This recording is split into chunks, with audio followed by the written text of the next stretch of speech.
గల్లీ ఎలక్షన్ అయినా ఢిల్లీ ఎలక్షన్ అయినా నాకైతే ఇవాళ రాష్ట్రంలో ఉన్న వాతావరణం చూస్తూ ఉంటే, ఎందుకంటే సరిగ్గా 10-12 రోజుల కిందట గద్వాల పోయినాం. అక్కడ మన పార్టీ నుండి గెలిచిన ఎమ్మెల్యే కాంగ్రెస్ కండువా కప్పుకొని కాంగ్రెస్ పార్టీలో రేవంత్ రెడ్డి గారికి అండగా నిలబడితే, గద్వాలలో ఉండే స్థానిక నాయకులందరూ కలిసి మేమున్నాం, మీరు రండి, ఇక్కడ ప్రజల అభిప్రాయం ఏందో మీరు తెలుసుకోండి అంటే ఒక 10-12 రోజుల కింద గద్వాల పోయినాను.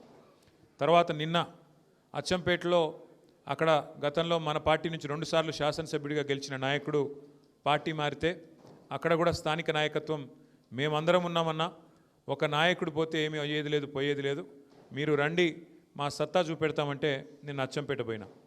గద్వాల 15 రోజుల కింద చూసినా నిన్న అచ్చంపేట చూసినా నాకు అర్థమైంది ఒకటే, రాబోయే రోజుల్లో వచ్చేది గల్లీ ఎలక్షన్ అయినా ఢిల్లీ ఎలక్షన్ అయినా ఖచ్చితంగా ప్రజలు తిరిగి కేసీఆర్ గారు మళ్ళీ రావాలి, తెలంగాణ రాష్ట్రానికి సారథ్యం వహించాలి అనే ఒక స్పష్టమైన ఆలోచన విధానానికి వచ్చినట్టుగా కనబడతా ఉన్నది.